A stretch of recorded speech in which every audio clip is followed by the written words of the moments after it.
हाँ, तो इस वीडियो के अंदर हम बात करने वाले हैं उस मैक्रो इकोनॉमिक इवेंट की जिसके बारे में मैंने थोड़ा बहुत पिछले वीडियो में बताया था, बट एक्चुअली में कुछ बताया नहीं था।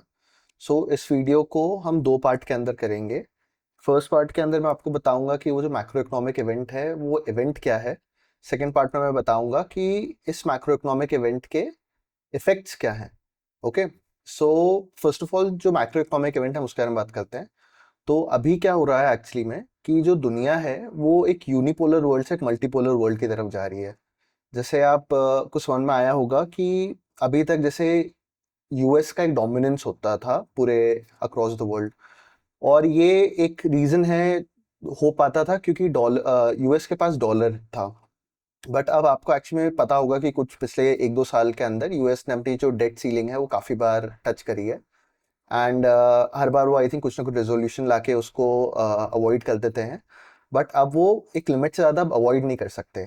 जब भी यूएस को पैसे चाहिए किसी भी इन्वेस्टमेंट या किसी टाइप के काम के लिए, तो वो क्या कर सकता है, या तो वो डॉलर छाप सकता है या तो वो बोरो कर सकता है। बोरो करना दूसरी कंट्रीज से via the means of US treasuries एक अच्छा और चीप ऑल्टरनेटिव होता है जनरली उनके लिए। बट कभी कभी और जब वो पैसा रेज नहीं कर पाते ट्रेजरीज के थ्रू या उनको प्रॉब्लम होती है, उनको हाई रेट ऑफ रिटर्न देना पड़ता है, तो कितनी बार वो पैसा प्रिंट भी करते हैं। अब पैसा प्रिंट करने के साथ प्रॉब्लम क्या है कि अगर आप मान लीजिए कि एग्जांपल के लिए आप 1 बिलियन डॉलर मान लीजिए प्रिंट करते हैं, तो कभी भी जो आपके जो इन्फ्लेशन होगा उस पैसा प्रिंट करने की वजह से वो कभी भी 1 बिलियन डॉलर नहीं होगा। जो इन्फ्लेशन हमेशा उस 1 बिलियन डॉलर को प्रिंट करने की वजह से होगा वो लेट से 10 बिलियन डॉलर का होगा। और आप ये सोच रहे होंगे ऐसा क्यों होता है, तो ऐसा इसलिए होता है क्योंकि जब गवर्नमेंट 1 बिलियन डॉलर छापती है, तो वो क्या करती है कि वो मार्केट से ट्रेजरीज खरीदती है, पैसा देती है। अब मान लीजिए मेरे पास ट्रेजरी थी, गवर्नमेंट ने मेरे को पैसा दिया। मान लीजिए 3 लोग थे जिनके पास ट्रेजरीज थी। मान लीजिए गवर्नमेंट ने सबको सबसे ट्रेजरीज खरीदी, उनको थोड़ा थोड़ा पैसा दे दिया, जो उनको एक बिलियन तीन लोगों को छाप कर दे दिया। अब हुआ होगा क्या कि मैं इस पैसे को कुछ करने तो वाला हूँ नहीं, मैं इसको सबसे पहले जाके मेरे बैंक के अंदर डालूंगा। तो ये फर्स्ट इफेक्ट हुआ। उसके बाद क्या होगा कि वो जो बैंक है वो आगे किसी को उसके ऊपर लोन दे देगा। जो पैसे बंदा लोन पे पैसे लेगा वो थोड़ा खर्च करेगा, थोड़ा वो अपने बैंक के अंदर रख देगा। और इसी तरीके से जो सर्कुलर इफेक्ट है, तो इवन दो पैसा हो सकता है सिर्फ 3 बिलियन डॉलर ही प्रिंट किया हो, बट उसका इफेक्ट 30 बिलियन डॉलर काफी बड़ा हो सकता है। तो इसलिए एक लेवल के बाद पैसा छापना बहुत महंगा सोल्यूशन हो जाता है, क्योंकि उसकी वजह से इन्फ्लेशन बहुत ज्यादा बढ़ जाता है। अभी यूएस के अंदर जो देख रहे हैं हम कि इन्फ्लेशन बहुत हाई है। और मैं एक्चुअली में इसके इसको थोड़ा आपको later on in the video में आपको उसके रिलेटेड डेटा भी थोड़ा सा शायद बताऊंगा, या मैं आपको एक बेटर रिसोर्स की तरफ पॉइंट कर दूंगा जहाँ पे आप इसके बारे में और ज़्यादा चीज़ें समझ सकते हैं। तो अब मैं बस समझाता हूँ कि इस इन्फ्लेशन से होता क्या है। कि मान लीजिए एक एग्जांपल के, मान लीजिए डॉलर जितना स्ट्रांग होता है, तो यूएस पूरी दुनिया को सामान नहीं बेच पाता उस चक्कर के अंदर। मान लीजिए अगर 1 डॉलर बहुत ज़्यादा एक्सपेंसिव है, तो उनके जो प्रोडक्शन है, जो भी मैन्युफैक्चरिंग करते हैं, वो अगर दुनिया को बेचने जाए तो वो उसकी कॉस्ट बहुत ज़्यादा बढ़ जाती है, और दूसरी दुनिया के जो लोग हैं वो उसको उनका सामान जो है खरीद नहीं पाते। ये एक इफेक्ट है। उसके अलावा क्या होता है कि यूएस के अंदर आप जैसे देखेंगे कि यूएस की करेंसी इतनी स्ट्रांग और इतनी स्टेबल मानी जाती है। तो सब लोग क्या करते हैं, जैसे चाइना हो गया, इवन एक लेवल पे थोड़ा बहुत इंडिया भी करता है, कि हम हमारी करेंसी को एक पर्पसफुली डीवैल्यू करते हैं, एंड हम उनको सामान बेचते हैं। अब इससे क्या होता है कि बहुत सारी जो चीज़ें लेट्स से जो यूएस के अंदर बन सकती है, सिंपल चीज़ें जो यूएस के अंदर बन सकती थी, वो यूएस के अंदर बनती नहीं है, एंड वहाँ की इंडस्ट्रीज बंद हो जाती है। वहाँ की इंडस्ट्रीज बंद हो जाती है तो वहाँ पे जॉबलेसनेस होती है, अनएम्प्लॉयमेंट होता है। तो अब वहाँ पे जब अनएम्प्लॉयमेंट होता है, आपको समझना पड़ेगा कि सरकार उनको जो भी बेनिफिट्स वगैरह देती है वो भी पैसा छाप के दे देती है। उसके अलावा क्या होता है, आप सोचेंगे तो यूएस एक्चुअली में कुछ मैन्युफैक्चर नहीं करता है, वो सिर्फ और सिर्फ कंज्यूम करना जानता है। आप सोचेंगे यूएस के अंदर इंडस्ट्रीज कौन सी है, तो यूएस मान लीजिए एक बेल्ट, वॉलेट, इतनी बेसिक चीजें नहीं बना सकता, वो दुनिया से ही खरीदनी पड़ती है उसको, मोस्ट प्रोबेबली चाइना या वियतनाम टाइप की कंट्री से खरीदता होगा वो। तो आपने देखा होगा लेट्स से जैसे यूएस के अंदर आप सोचेंगे फिर भी कि यार इतनी बड़ी बड़ी इंडस्ट्रीज है, टेक है वहाँ पे, लेट्स से डिफेंस सेक्टर है, मीडिया के अंदर काफी सारा काम करते हैं। बट आपको समझना पड़ेगा, मीडिया तो चलिए अभी छोड़ देते हैं, बट मान लीजिए टेक हो गया या डिफेंस सेक्टर हो गया, तो ये बहुत ही हाईली स्पेशलाइज फील्ड है, इसके अंदर हर कोई तो काम नहीं कर सकता। तो जो नॉर्मल इंसान है, जो नॉर्मल अमेरिकन है, वो इन कंपनीज के अंदर एम्प्लॉयड नहीं हो सकता। ओके, सो जो डॉलर के स्ट्रांग होने का नुकसान होता है एक्चुअली यूएस को, कि अपनी अपनी जो चीजें हैं दुनिया को नहीं बेच पाता। अब आप सोचेंगे कि एकदम से, ये तो डॉलर तो हमेशा से स्ट्रांग था, अभी एकदम से क्या चीजें हुई? अभी एकदम से चीजें ये हुई हैं कि कोविड के टाइम पे एक्चुअली बहुत सारी चीजें हुई। मैं एक्चुअली मैक्रो इकोनॉमिक्स का लेसन नहीं बनाना चाहता हूँ उस पूरी वीडियो को। कोविड के टाइम पे बहुत सारे लोगों ने मतलब यूएस ने स्पेशली काफी सारा पैसा छापा। मैंने एक नंबर जो सुना है, जो मेरे को पता है, मैंने इसके बारे में खुद रिसर्च नहीं किया, बट मे बी आपको मैं आगे चल के एक रिसोर्स दे दूंगा, वहां पे खुद चेक कर सकते हैं कि यूएस जो चाइना है वो 30 साल से गधा हम्बाली कर रहा है, वो सारा काम कर रहा है और वो पैसा सेव कर रहा है, उसकी पूरी पॉपुलेशन सेव कर रही है। एंड इफेक्ट क्या होता है कि वो लेट्स से ओवर 30 ईयर्स सिर्फ $7 ट्रिलियन सेव कर पाते हैं। ठीक है। एंड कोविड के बाद, कोविड के टाइम पे यूएस $4 ट्रिलियन ऐसे ही छाप देता है। अब आपको समझना पड़ेगा 2-3 साल में जो उसने पैसा छापा, जो चाइना ने लेट्स से जो पैसा सेव किया था, उस पैसे की वैल्यू कम हो रही है। मैं आपको एक एग्जांपल दे रहा हूँ। सो अब हो क्या रहा है कि कोविड के बाद यूएस को समझ में आ गया कि हम अनलिमिटेड डॉलर्स नहीं छाप सकते, क्योंकि हम जितना डॉलर छापेंगे उतना इन्फ्लेशन बढ़ जाएगा। एंड ये दूसरी कंट्रीज को भी कहीं ना कहीं समझ में आ गया है।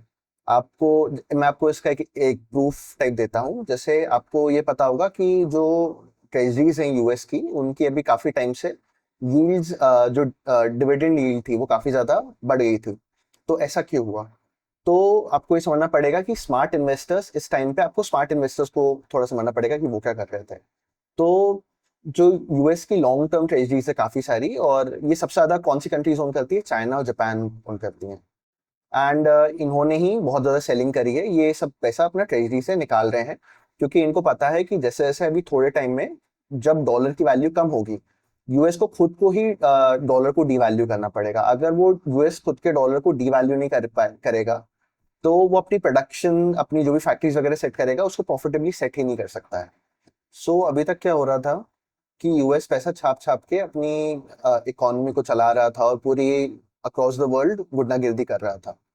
अपनी ऑर्गेनाइजेशंस बहुत सारी सेटअप करी, let's say world bank setup किया, इकोनॉमिक फोरम या जो भी चीजें सेटअप करी, नेटो वगैरह सेटअप किया। एंड ये सारी चीजें अभी तक इसलिए चल पा रही थी क्योंकि यूएस डॉलर छाप पा रहा था। बट अब वो और फ्यूचर में डॉलर का प्रिंटिंग नहीं छाप सकते। They have to start working, ताकि उनकी पॉपुलेशन को वो काम पे लगा सके, इन्फ्लेशन को कंट्रोल कर सके। अगर इन्फ्लेशन कंट्रोल नहीं हुआ तो बहुत ज्यादा बुरी हालत हो जाएगी। अब मैं आपको इन्फ्लेशन के बारे में एक इंटरेस्टिंग चीज बताता हूँ जो मेरी अंडरस्टैंडिंग है कि इन्फ्लेशन क्या होता है। कि इन्फ्लेशन जब भी बढ़ता है तो पैसे की जब वैल्यू कम होती है, तो बहुत सारे लोगों को समझ में नहीं आएगा कि इससे फर्क क्या पड़ता है। इससे फर्क ये पड़ता है कि जब इन्फ्लेशन होता है, लेट्स से गवर्नमेंट का बहुत ज्यादा ट्रेड डेफिसिट या फिजिकल डेफिसिट होता है, तो गवर्नमेंट जो खर्चा करती है उसको बहुत कंट्रोल करना पड़ता है। तो वो क्या करती है, अपनी पॉपुलेशन को उसको टैक्स बहुत ज्यादा करना पड़ता है। बट वो उनको उतनी फैसिलिटीज प्रोवाइड नहीं कर सकता, क्योंकि अभी तक वो पिछला जो कर्जा चुका रहा है, वो अभी तक तो उसने कर्जा लिया वो चुका रहा है। एक तो ये इफेक्ट होता है। उसके अलावा क्या होता है कि आप जो क्लास डिवाइड है इन्फ्लेशन की वजह से बढ़ता, वो और बढ़ता जाता है। मान लीजिए अगर मैं एक अमीर आदमी हूँ, तो मैंने तो अपने बहुत सारे पैसे से बहुत सारे एसेट्स खरीदे होंगे। जब इन्फ्लेशन बढ़ेगा तो इन एसेट्स की वैल्यू पे बहुत ज्यादा फर्क नहीं पड़ेगा। बट होगा क्या कि जब इन्फ्लेशन बढ़ेगा, अगर कोई गरीब आदमी है, वो लेट्स से एसेट्स ओन नहीं करता है, और आपको पता होगा कि I think 30% of the population या 30% से लेस पॉपुलेशन हर जगह most of the 70% of the assets उससे ज्यादा ओन करती है। तो होता क्या है कि जो गरीब आदमी है, मान लीजिए जो मिडिल क्लास आदमी है, जो एसेट ओन नहीं करता, तो उसका पैसे की बैंक पे रखे रखे वैल्यू कम हो गई। सो हुआ क्या कि आपको, मतलब मैं बहुत ज्यादा हिस्ट्री लेसन नहीं देना चाहता हूँ, मैं ऐसे प्रिटेंड नहीं करूंगा कि मुझको बहुत सारी चीजें पता है। बट वर्ल्ड वॉर 2 के बाद जब यूएस के पास सारा गोल्ड पड़ा था, तो उसने दूसरी कंट्रीज को प्रॉमिस किया कि आप डॉलर को स्पेंड करो, और आपको जब भी गोल्ड की जरूरत हो आप मुझसे डॉलर एक्सचेंज करके गोल्ड ले सकते हो। ठीक है। 1971 के अंदर जो निक्सन थे, उन्होंने गोल्ड कन्वर्टेबिलिटी को बंद कर दिया। उसके बाद फिर वो 1974 के अंदर सऊदी अरेबिया के साथ डील करते हैं कि आप मतलब पेट्रो डॉलर डील होती है। इसका क्या मतलब है? इसका मतलब ये है कि सऊदी प्रॉमिस करता है कि ओपेक कंट्रीज जो हैं, जो ये पेट्रोलियम सप्लाई करने वाली जो कंट्रीज है, ओपेक कंट्रीज, ये जब वर्ल्ड वाइड तेल बेचेंगी तो ये तेल सिर्फ और सिर्फ वो डॉलर के अंदर बेचेंगी। और ओवरऑल क्या हुआ कि दूसरी जो सारी कंट्रीज हैं, इसको देखा देखी जो वर्ल्ड ट्रेड है वो सारा डॉलर्स के अंदर होने लगा। अब जब सारा वर्ल्ड ट्रेड डॉलर्स के अंदर होने लगा, क्योंकि सबके पास डॉलर थे, अब वो गोल्ड नहीं यूज करना चाहते थे, गोल्ड उनके पास था भी नहीं बहुत सारी कंट्रीज के बाद, तो हुआ क्या कि इसकी वजह से डॉलर की बहुत ज्यादा आर्टिफिशियल डिमांड क्रिएट हुई। अब इस आर्टिफिशियल डिमांड की वजह से क्या हुआ कि जब तक यूएस डॉलर छाप रहा था तो वो छापता था, बट उसका इन्फ्लेशन उतना बढ़ता नहीं था, क्योंकि वो सारा inflation around the world, through out the world pass out हो जाता था। 1999 के अंदर यूरोप जो है, यूरोपियन कंट्रीज है बहुत सारी, ये डिसाइड करते हैं कि ये फर्स्ट अटेम्प्ट करते हैं डी डॉलराइज करने का, कि let's move from a dollarize economy to a different kind of economy, and वो इसलिए यूरो को इंट्रोड्यूस करते हैं, एंड वो कंट्री के अंदर यूरो यूज करने चालू करते हैं। एंड इसी का इफेक्ट, मतलब इसी का देखेंगे कि 1999 में यूरो आया, एंड 2000 के अंदर जो डॉट कॉम बबल फटा। वो इसलिए हुआ क्योंकि जो अभी तक डॉलर की आर्टिफिशियल डिमांड क्रिएट करी गई थी, अब वो डिमांड थोड़ी कम हुई होगी। उसके बाद फिर अरब स्प्रिंग एक इवेंट है, जहाँ पे ये जो मिडिल ईस्टर्न कंट्रीज हैं, इनको रियलाइज हुआ कि जो इन्फ्लेशन डॉलर की वजह से हमारी कंट्रीज में पास ऑन होता है, जब ये इन्फ्लेशन बहुत ज्यादा बढ़ जाएगा, लोग परेशान हो जाएंगे, लोग चीजें खरीद नहीं पाएंगे, तो इसका इफेक्ट ये होगा कि लोग प्रोटेस्ट करेंगे, एंड उसकी वजह से जो हमारा रूल है ये खतरे में आ सकता है। और उसके अलावा एक और वर्स्ट चीज हो सकती है कि हमारी जो इकोनॉमी है वो पूरी डिस्ट्रॉय हो सकती है। अब आप सोचिए कि इंडिया है, चाइना है, मैं आपको एग्जांपल दे रहा हूँ कि हम लोग काम कर करके पैसे कमाते हैं, एंड हम उससे चीजें, मतलब हमें चीजें खरीदनी पड़ती है, मुश्किल होती है। And on the other hand US है, वो पोल्यूशन नहीं करता, वो कुछ अपने नेचुरल फ्यूल्स नहीं यूज करता, वो अपनी लेबर को अब्यूज नहीं करता। लेट्स से चाइना में आपने देखा होगा कि मतलब जो भी सारी कंट्रीज है जो भी कुछ बेचती है, कहीं ना कहीं उनको अपनी लेबर को अब्यूज करना पड़ता है। यूएस के अंदर आप जाएंगे तो 40 आवर वर्क वीक टाइप से चीजें चलती हैं, बहुत कम आवर वर्क वीक चलता है, बहुत सारे सोशल बेनिफिट्स मिलते हैं। तो ये अभी तक इसलिए पॉसिबल हो पा रहा था क्योंकि डॉलर छपते जा रहे थे वो। अब उनको रियलाइज हो गया कि वो अब और डॉलर नहीं छाप सकते, एंड ये सारी दूसरी कंट्रीज को भी समझ में आ गया है। आप जैसे देखेंगे कि जो इंडियन कंपनीज हैं, मान लीजिए हमारे यहाँ पे पैसा, जो कंपनी जब बिजनेस करना होता है तो उनको लोन के थ्रू बोरो करते हैं पैसा। वो 8% पे लेट से बोरो करते हैं, 10% पे बोरो करते हैं। आई थिंक शायद रियलिस्टिक रेट 12-13% है, बट मान लीजिए अगर वो 12% पे बोरो करते हैं तो उनको एटलीस्ट 15-16% रिटर्न बनाना पड़ेगा, तब जाके उनके बिजनेस ब्रेक इवन होंगे। ऑन द अदर हैंड अगर आप यूएस में देखेंगे तो वो 0% या नियर 0% के ऊपर पैसा बांटते हैं, एंड उसके बाद ये सारे बड़े बड़े बिजनेसेस, मतलब उनके जो टेक बिजनेसेस हैं, एंड इतना बहुत सारा पैसा बर्न करके फाइनली अब ये बिजनेसेस वर्क कर पाते हैं। तो जो यूएस का जो यूएस ने जो इतना सारा डॉलर छापा है, ये सारी जो एक्सेस लिक्विडिटी है ये उनकी कंपनीज के अंदर, उनकी कॉर्पोरेट बैलेंस शीट्स के अंदर और उनके रियल एस्टेट के अंदर ये सब कुछ कैप्चर्ड है। अब मैं आपको समझाता हूँ कि जो दूसरी कंट्रीज हैं, यूएस को भी एक्चुअली समझ में आ चुका है कि हम ये now this thing can't go on, and I think आप ट्रम्प के एक्शन में देखेंगे तो he doesn't even want this thing to go on. So अब क्या हो रहा है कि आप देखेंगे कि जो मैं कह रहा था स्टार्टिंग में कि now world is moving from a unipolar world to a multipolar world. इसका मतलब क्या है कि अभी तक यूएस डिक्टेट करता था टर्म्स पूरी दुनिया को, यूएस में पॉलिसी डिसाइड होती थी, एंड बाकी वर्ल्ड उसको फॉलो करता था। एंड अब लोगों को समझ में आ गया है कि इट्स नॉट लाइक कि लोगों को अभी समझ में आ गया है। मैं एक्चुअली उसको ज्यादा डिटेल में, एक लेवल से ज्यादा डिटेल में नहीं जाना चाहता हूँ, बट अब लोगों को समझ में आ गया कि the world is moving away from dollar. तो इसीलिए आपने जैसे थोड़े टाइम पहले ब्रिक्स के बारे में सुना होगा, ब्रिक्स काफी पॉपुलर हुआ, उसके बाद ब्रिक्स करेंसी की बात हुई। तो जो ब्रिक्स करेंसी है, मैं आपको वैसे बता दूं कि अब जैसे हम डी डॉलराइजेशन की तरफ बढ़ेंगे, तो डी डॉलराइजेशन का मतलब ये नहीं है कि डॉलर बिल्कुल एक्सटिंक्ट हो जाएगा। उसका मतलब, डी डॉलराइजेशन का मतलब ये है कि जो डॉलर की वैल्यू है वो कम होती जाएगी ग्लोबल ट्रेड के अंदर, वो बाकी करेंसीज जैसा, थोड़ा बहुत नॉर्मल करेंसीज जैसा बिहेव करने लगेगा। दूसरी करेंसीज के अंदर ट्रेड होने लगेगा। मैं आपको एक एग्जांपल जैसे देता हूँ और मैं आपको कुछ कुछ प्रूफ देता जाऊंगा बीच बीच में। जैसे पेट्रो डॉलर जो डील हुई थी सऊदी अरेबिया के साथ, बहुत सारे लोगों को एक्शन पता नहीं है, बट वो एक 50 ईयर डील थी। तो ये डील हुई थी जून 8 1974 को, एंड उस टाइम पे 50 साल की डील थी। जून 9 2024 को ये डील खत्म हो चुकी है। आपको ये भी जैसे पता होगा, थोड़े टाइम पहले यूएस जो है वो अफगानिस्तान छोड़ के मूव आउट किया। तो जब से यूएस ने अफगानिस्तान को छोड़ा है, तब से ये petrodollar deal is off. जो पेट्रो डॉलर डील हुई थी वो इसलिए हुई थी कि सऊदी एंड बाकी मिडिल ईस्टर्न कंट्रीज जो हैं, सऊदी डॉलर में पूरी दुनिया को क्रूड ऑयल बेचेगा, एंड उसके एक्सचेंज में यूएस उसको सिक्योरिटी प्रोवाइड करेगा उसके नेबरहुड में। I think from specially from countries like Afghanistan, I think Shia Sunni के डिवाइड की वजह से। सो अब आप जैसे देखेंगे धीरे धीरे बहुत सारे जो हॉटस्पॉट्स हैं उनका रिवर्सल होना चालू होगा।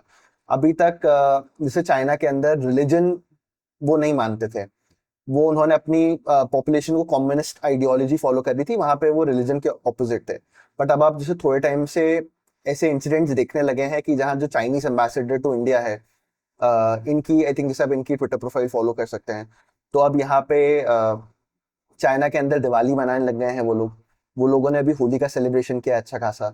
वो दिवाली का भी आई थिंक इस साल बहुत अच्छा सेलिब्रेशन करेंगे। वहाँ रामायण के प्लेज अब होने लग गए हैं। जो ये एम्बेसडर हैं इन्होंने कहा है कि हमारे यहाँ पे बहुत सारे एंशियंट टेम्पल साइट्स मिले हैं, एंशियंट टेम्पल हिंदू साइट्स मिले हैं। तो अब चाइना के अंदर जैसे एक एग्जांपल के लिए वो क्या करने की कोशिश कर रहे हैं, वो रिलीजन को रिवाइव करने की कोशिश कर रहे हैं। क्योंकि चाइना का प्रॉब्लम ये नहीं था कि प्रोड्यूस नहीं करता था, चाइना की प्रॉब्लम था प्रोड्यूस करता था बट उसके खुद के देश का कंजम्पशन नहीं था। अब उनको उनके देश में कंजम्पशन वापस लेके आना है। इंडिया उस हिसाब से एक अच्छी जगह पे प्लेस्ड है जहां हमें चीजें बनाना भी आता है और हम कंज्यूम भी, हमारी कंजम्पशन बेस्ड पॉपुलेशन भी है अच्छी खासी। कंजम्पशन बेस की वजह से क्या होता है कि जो कंपनीज है उनको एक चांस मिलता है सर्वाइव करने का, अपने प्रोडक्ट्स बेचने का। सो एक और चीज हो रही है डी डॉलराइजेशन की वजह से, जो हम देख सकते हैं कि US is dumping it's allies, specifically Europe. तो रशिया ने जो अटैक यूक्रेन के ऊपर किया था, that was not a Russian attack on Ukraine, that was actually an American attack on Europe. तो अब जो मैं कह रहा था कि वर्ल्ड मल्टीपोलर, यूनिपोलर से मल्टीपोलर की तरफ जा रहा है, इसका मतलब यह है कि जो यूएस एंड उसके एलाइज थे, अब पावर वहां से शिफ्ट होके, जो अभी तक हम जिसको वेस्ट कहते थे, वो पावर वेस्ट से डिवाइड होके through out the world divide होगी। मैं आपको इसके जैसे एग्जांपल देता हूँ। ट्रम्प जैसे ही पावर में आए, ट्रम्प ने इलेक्शन से पहले क्या कहा कि मैं आते से ही चाइना के ऊपर टैरिफ लगाऊंगा, चाइना के साथ हम डील करेंगे, China is the problem. But जैसे ही पावर आया, उनका जो सबसे फर्स्ट ऑर्डर ऑफ बिजनेस था, उन्होंने मेक्सिको और कनाडा के साथ आई थिंक कुछ उल्टी सीधी बातें कही हैं, जो भी मतलब अपने रिलेशंस उनको उनकी तरफ उनके ऊपर एक्शन लिए कुछ ना कुछ। अब कनाडा और मेक्सिको की तरफ एक्शन लेने का क्या मतलब था उसका, उन कंट्रीज की तरफ एक्शन लेने का मतलब ये था कि अब मैं पूरी दुनिया में गुंडागिर्दी नहीं कर सकता हूँ और मैं पूरी दुनिया का दादा नहीं बन सकता, बट मैं अपने नेबरहुड का दादा बनूंगा। उसके अलावा अब आप जैसे बहुत सारे इवेंट्स देखेंगे कि अब जैसे इस साल से यूएस ने G20 अटेंड नहीं किया। अब उसने धीरे धीरे अपना जो पैसा है, जो डॉलर वो अभी तक वर्ल्ड ऑर्गेनाइजेशंस को देता था यूएस, वो सारा पुल आउट करने लगा है। तो हो क्या रहा है कि अभी तक जैसे जो इवन आप यूरोप में देखेंगे, यूरोप भी कुछ बनाता नहीं है, यूरोप के अंदर कुछ प्रोडक्शन कुछ नहीं होता। मोस्टली आपको समझना पड़ेगा, मैं एक रिलेटिव टर्म्स में बात कर रहा हूँ। वो भी सिर्फ कंज्यूम ही करते हैं, एंड जो उनकी करेंसी यूरो है वो भी एक आइसोटोप ऑफ डॉलर ही है। तो जो इवेंट हो रहा है, जो वर्ल्ड मतलब जो यूनिपोलर से मल्टीपोलर वर्ल्ड की तरफ जा रहे हैं, ये बहुत ज्यादा इफेक्ट इसमें यूरोप भी होगा। यूरोप की भी करेंसी की बहुत ज्यादा वैल्यू गिरने लगेगी। एंड इसके आप बहुत सारे इफेक्ट आप देख पाएंगे अभी। यूके में टैक्स जो है बहुत सारे लोगों में बढ़ा रहा है वो। तो यूएस के जो एलाइज हैं, यूरोप हो गया, ऑस्ट्रेलिया हो गया, इन सब की करेंसीज अब उतनी स्ट्रांग नहीं रहेगी। एंड पावर किस तरफ शिफ्ट होगी? पावर शिफ्ट होगी रशिया की तरफ, चाइना, इंडिया। एंड ये हमारा जो कंट्री जैसे इंडिया है, अब हमारा जो पावर है, हमारा जो इन्फ्लुएंस है हमारे आसपास की नेबरिंग कंट्रीज में बढ़ेगा। चाइना का जो है इन्फ्लुएंस बढ़ेगा। सऊदी, मिडिल ईस्ट जो है, यूएई है, ये सब भी अच्छी कंट्रीज रहेंगी चीजें करने के लिए। मतलब यहाँ भी ग्रोथ रहेगी, यूएई और मिडिल ईस्ट के अंदर भी रहेगी ग्रोथ। अफ्रीका एक अनएक्सप्लोर्ड जगह है। तो इसके लिए मैं आपको एक प्रोफाइल बताता हूँ। ये खुद का मेरा फर्स्ट हैंड नॉलेज नहीं है, this this guy called Ankit Shah, and मैं इनको काफ़ी टाइम से फॉलो कर रहा हूँ एंड समझने की कोशिश कर रहा हूँ कि हो क्या रहा है। एंड मैंने उनकी काफ़ी सारी बातें सुनी, एंड उसके बाद मेरे को लगा कि काफ़ी अच्छी चीज़ें बता रहे हैं, मतलब ये जो चीज़ें हैं काफ़ी टू द पॉइंट बता रहे हैं एंड मेरे लिए काफ़ी यूजफुल है।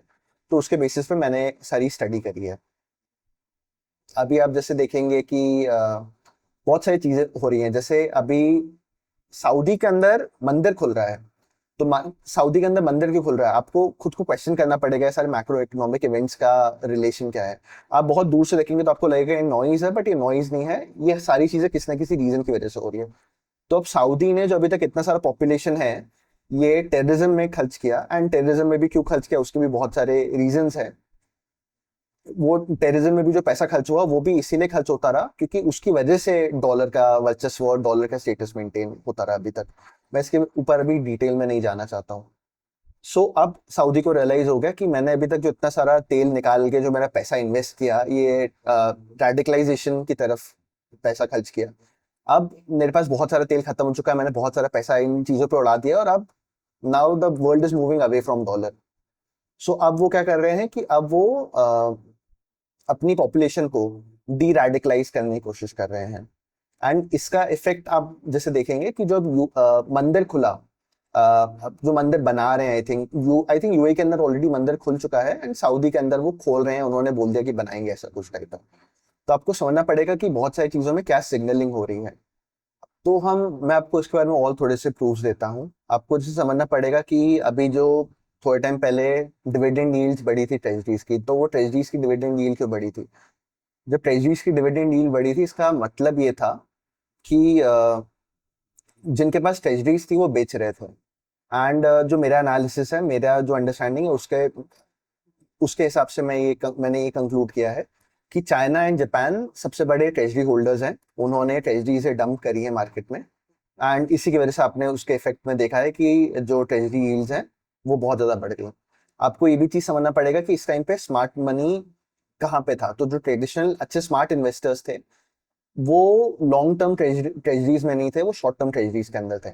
उसके अलावा मेरा जो एनालिसिस है कि स्मार्ट मनी गोल्ड के अंदर मूव हुआ था, मूव हुआ है, मूव हुआ था, मूव होगा। मूव मतलब सब लोगों ने, सारी जो कंट्रीज हैं, इन्होंने गोल्ड अक्वायर किया है।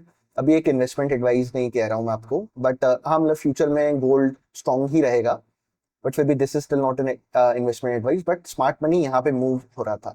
There is a divergence between DXY and gold. But अभी कुछ टाइम से लोग ऐसे क्वेश्चंस पूछ रहे थे कि ऐसा क्यों है कि डॉलर एंड गोल्ड दोनों ही हायर मूव हो रहे हैं, क्योंकि हिस्टोरिकली इनके अंदर डाइवर्जेंस रहा है। तो उसका भी रीजन यह है कि डॉलर अभी तक इसलिए बढ़ रहा था क्योंकि जैसे जैसे जो बड़े बड़े ट्रेजरी होल्डर्स हैं, इन्होंने जब ट्रेजरीज डंप करी तो और फेड रेट, जो फेड फंड रेट है, वो भी बहुत ज्यादा हाई था।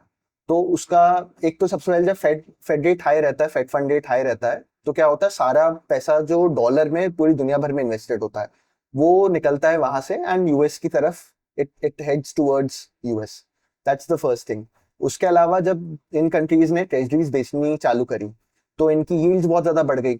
अब मैं आपको जैसे बता रहा था कि इन्होंने जो पैसा है, बहुत सारे जो इन्वेस्टर्स हैं, इन्होंने बहुत लो रेट के ऊपर पैसा बोरो किया है। अब मान लीजिए अगर आप 2-3% के ऊपर ये पैसा बोरो करते हैं, तो आप अगर 5-6% का रिटर्न भी बनाते हैं तो भी आप ब्रेक इवन कर सकते हैं। बट अब मान लीजिए कि जो फेड फंड रेट है यही 4-4.5% हो गया, तो अब इस केस में मेरे को इन इन्वेस्टर्स को जो प्रॉफिट रिटर्न करना पड़ेगा वो 10% के आसपास प्रतिशत करना पड़ेगा। तो आपको समझना पड़ेगा कि यूएस के जो बिजनेसेस हैं, इन लोगों को बिजनेस करना नहीं आता। इंडियन बिजनेसमैन है वो इतने हाई रेट, मतलब अच्छे, वो एक नॉर्मल रेट के ऊपर पैसा बोरो करता है एंड फिर वो बिजनेस के अंदर प्रॉफिट लेके आता है। बट यूएस को प्रॉफिट बनाना, पैसा बनाना नहीं आता अभी। एंड मैं इसलिए भी आगे बोल रहा हूँ क्योंकि अभी जैसे जो ट्रम्प आके बातें कर रहे हैं कि हम इंडस्ट्री सेटअप करेंगे, तो जो चाइना के सामने प्रॉब्लम है कि हमें प्रोड्यूस करना तो आता है बट हमारी पॉपुलेशन कंज्यूम नहीं करती। तो इस पॉपुलेशन को कंज्यूम करना सिखाना, उनमें कंजम्पशन बढ़ाना, ये बहुत ज्यादा इजी चीज है। On the other hand US की पॉपुलेशन को सिर्फ कंज्यूम करना आता है, एंड वो चीजें बना सके ये, और वो मैन्युफैक्चर कर सके, वापस वो काम करें, ये चीजें बहुत मुश्किल है। तो अभी आप फ्यूचर में जैसे देखेंगे कि अभी तक जैसे यूएस के अंदर जो आप पॉल्यूशन फ्री एनवायरनमेंट जो आप एंजॉय करते थे, इतनी सारी फैसिलिटीज जो आप एंजॉय करते थे, धीरे धीरे वो सारी फैसिलिटीज बंद हो जाएंगी। वहाँ पोल्यूशन बढ़ेगा। क्यों? क्योंकि अब वो खुद का तेल माइन करेंगे, खुद की नेचुरल रिसोर्सेज माइन करेंगे, खुद के लेबर को उनको अब्यूज करना पड़ेगा, और इस टाइप की बहुत सारी चीजें होंगी। सो कमिंग बैक, जो मैं कह रहा था कि जब चाइना जापान ने ये सारा पैसा मतलब ट्रेजरीज डंप करी, तो सारे इन्वेस्टर्स ने दूसरे करेंसीज में, जो लेट्स से डेवलपिंग कंट्रीज के अंदर उन्होंने पैसा इन्वेस्ट किया था, वो उन्होंने अपनी करेंसीज के अंदर उन लोकल करेंसीज के अंदर से पैसा निकालना चालू किया एंड उसको डॉलर में कन्वर्ट करना चालू किया। इस वजह से जो डॉलर की वैल्यू है वो बढ़ने लगी। तो इस वजह से आप देखेंगे कि जो डॉलर डॉलर इसलिए बढ़ता गया क्योंकि वो जो पैसा है पूरे वर्ल्ड से निकल के वापस यूएस की तरफ आ रहा था। एंड गोल्ड इसलिए बढ़ रहा था क्योंकि उसकी डिमांड है, सारे कंट्रीज को ये गेम समझ में आ गया हो क्या रहा है। अभी अभी थोड़े टाइम, अभी एकदम बहुत रिसेंट में आपने ये भी देखा होगा कि जो लॉन्ग टर्म ट्रेजरीज हैं उनकी जो बॉन्ड यील्ड्स हैं वो वापस हायर यील्ड से नॉर्मल थोड़ा एक रेंज के अंदर आई हैं।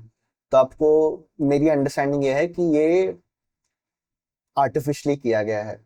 तो आई मीन मैं इसकी प्रूफ्स या डिटेल्स में नहीं जा रहा हूँ, बट यूएस ने यूके गवर्नमेंट को इंस्ट्रक्शन दिया कि आप आर्टिफिशियली, आप मतलब हमारी ट्रेजरीज खरीदो, क्योंकि जब कोई बहुत बड़ा इन्वेस्टर है लाइक से चाइना और जापान, जब ये इनकी ट्रेजरीज डंप कर रहे हैं, जो यूएस को ऑलरेडी पता है, यूएस चाहता भी कि आप मतलब सबको गेम समझ में आता है एक्चुअली में।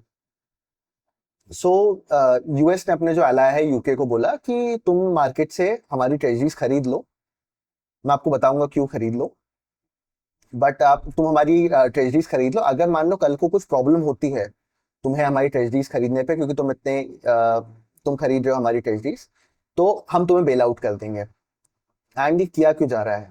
क्योंकि अभी 6 से 8 महीने के अंदर, आई थिंक 6 महीने के अंदर इनको, यूएस को एक अपनी जो ट्रेजरीज है उनका पेमेंट करना है, जो कि है $7 से $8 ट्रिलियन का इनको पेमेंट करना है।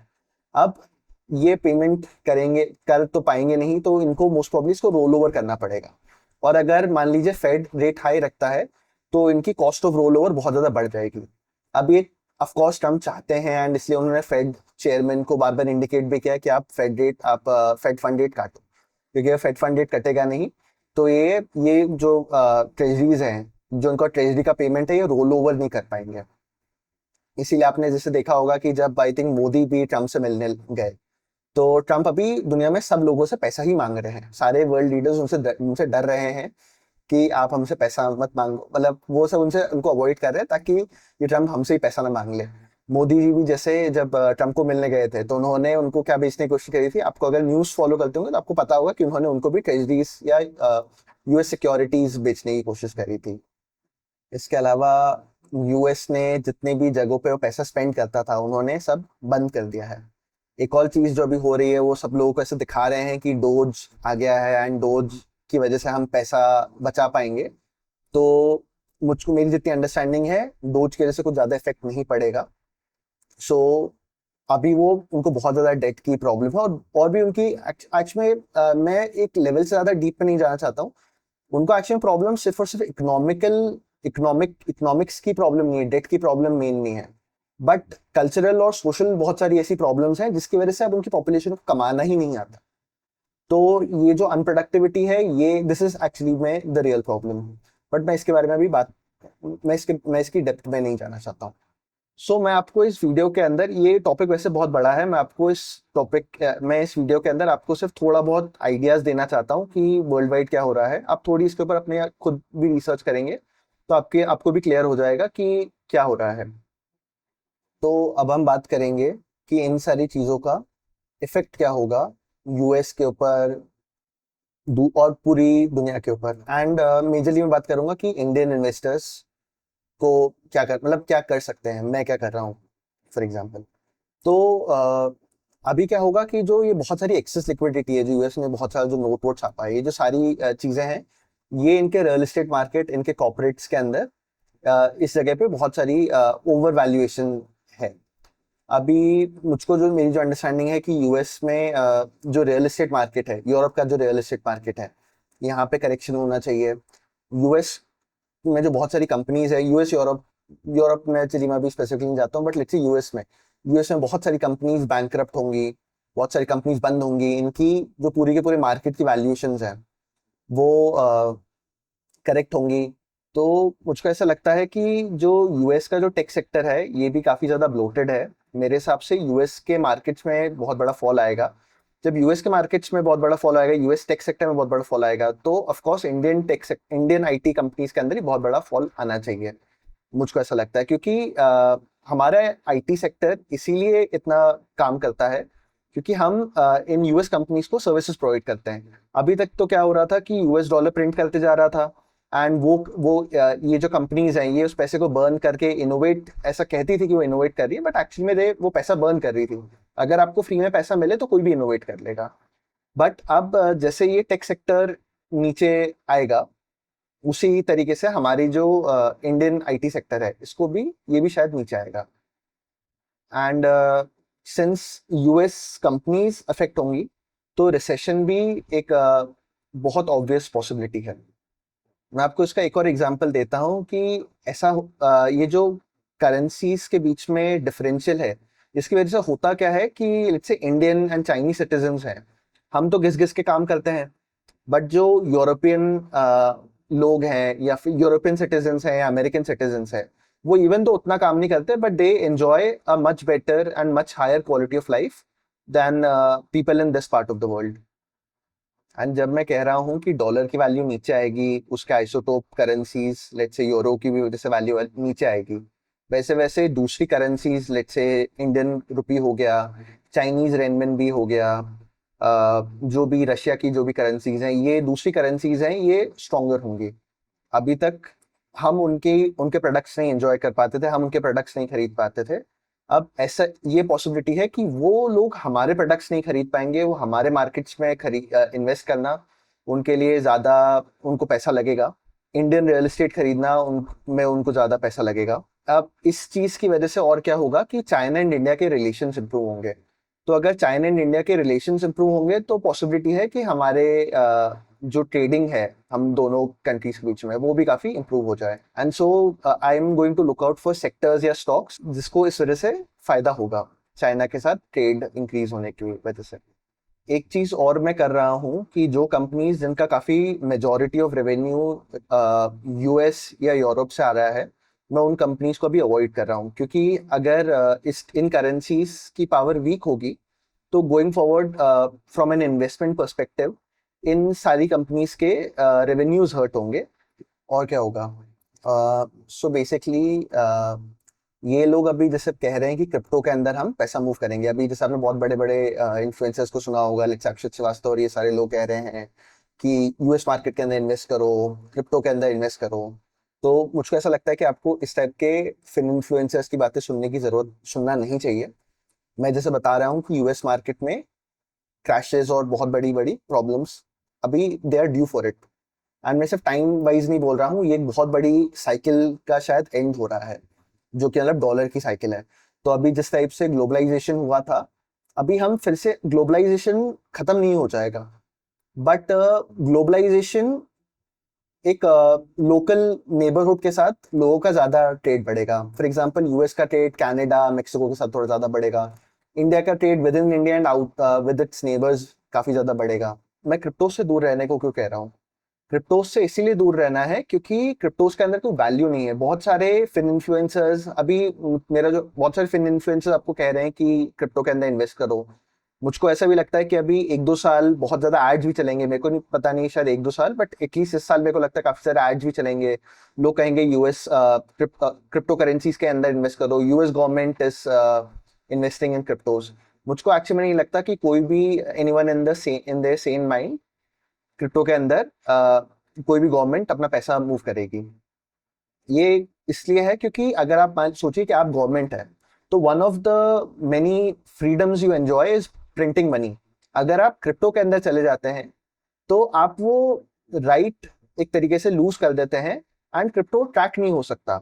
अभी इसकी क्या गारंटी कि अभी ये लोग बोलेंगे कि क्रिप्टो के अंदर पैसा मूव करो और कल को वो उसको डीकमीशन कर दें, या कह दे कि अरे इसके अंदर टेररिस्ट एक्टिविटी हो रही है एंड इस वजह से हम क्रिप्टो को बैन कर रहे हैं। तो मैं कहूंगा कि अभी बहुत सारे इन्फ्लुएंसर्स कहेंगे आपको क्रिप्टो के अंदर इन्वेस्ट करने को, बट आपको इस चीज से दूर रहना है। ओके, सो यूएस से दूर रहना है, यूएस के इक्विटी से दूर रहना है, यूएस के क्रिप्टो से दूर रहना है। उसके अलावा मुझको ये भी मेरी, आप जैसे अभी देखेंगे अभी तक जब इंडियन मार्केट में फॉल हो रहा था, तो ट्रेडिशनली हम क्या देखते हैं कि इंडिया के अंदर हम मानते हैं कि फार्मा कंपनीज हैं, आईटी कंपनीज हैं, एफएमसीजी कंपनीज हैं, हम इनको जनरली डिफेंसिव सेक्टर्स मानते हैं। बट इस बार आपने देखा होगा कि जब हमारे इंडियन मार्केट के अंदर फॉल चल रहा था, तब आईटी सेक्टर ने कोई डिफेंसिव सेक्टर जैसा एक्ट नहीं किया। एंड मेरे हिसाब से जो इंडिया की, मतलब मैं एफएमसीजी के ऊपर कमेंट नहीं करूंगा, मैं फार्मा कंपनीज के ऊपर कमेंट नहीं करूंगा, क्योंकि मुझको एक्चुअली उनका इफेक्ट पता नहीं है अभी, मैंने उसके अंदर इतना सोचा नहीं है, इतना कोई क्लियर इफेक्ट नहीं है। जैसे यूएस मार्केट में जब करेक्शन आएगा और वर्ल्ड ओवर मार्केट्स में करेक्शन आएगा, तो इंडियन मार्केट्स के अंदर भी करेक्शन आना चाहिए। जो मैं ये अंकित शाह इनकी बात कर रहा हूँ, इन्होंने तो कहा है, इनका अंदाजा है, और मैं मुझको ऐसा लगता है मुझसे ज्यादा समझदार है ये। इनका अंदाजा है कि 2 डिप्स आने हैं। बट जो भी है, मैं तो एक्चुअली ट्रेडर हूँ, मैं थोड़ा केयरफुल ही रहता हूँ एक्चुअली इन्वेस्टमेंट करता हूँ। बट मैं तो मुझ मतलब अभी तक जो वर्स्ट है वो खत्म नहीं हुआ इंडियन मार्केट्स के लिए, अभी और फॉल जाएंगे। और आईटी सेक्टर को जिस टाइप कंफर्टेबल वैल्यूएशन, जिसके बाद डिफेंसिव सेक्टर हम मानते थे, तो मुझको ये मेरी थीसिस है कि फ्यूचर में ये कंटिन्यू नहीं होगा। क्योंकि जब डॉलर की वैल्यू कम होगी, तो जिस टाइप के पेमेंट्स अभी तक आईटी में हो रहे थे वो हो नहीं पाएंगे। सो आईटी के अंदर जो अभी तक वो डॉलर के अंदर जितना पैसा एक्सपेक्ट करते थे, जितना पैसा उनको मिलता था, अब फ्यूचर में उनको नहीं मिलेगा। आईटी सेक्टर के अंदर ऑलरेडी हम ले ऑफ देख रहे हैं, फ्यूचर के अंदर मेरे हिसाब से तो बहुत ज्यादा ले ऑफ बढ़ेंगे अभी। और इनको जिस टाइप की वैल्यूएशन, आई थिंक अभी तक इन्होंने जिस टाइप की वैल्यूएशन, जिस टाइप का स्टेटस एंजॉय किया है, फ्यूचर में मुझको नहीं लगता है एंजॉय करेंगे। मुझको ऐसा लगता है कि अगर आपको फ्यूचर में आपको अगर लॉन्ग टर्म गोल्ड में इन्वेस्ट करना है, तो वो तो बहुत एक अच्छा सोल्यूशन रहेगा going forward. Indian real estate में टीयर 1 सिटीज जो है majorly, except for Delhi, because Delhi is a national capital, but दूसरी सिटीज में थोड़ा बहुत रियल एस्टेट भी अफेक्ट होगा। और उसके अलावा इंडिया के अंदर इक्विटी मार्केट के अंदर तो और करेक्शन एक्सपेक्टेड है।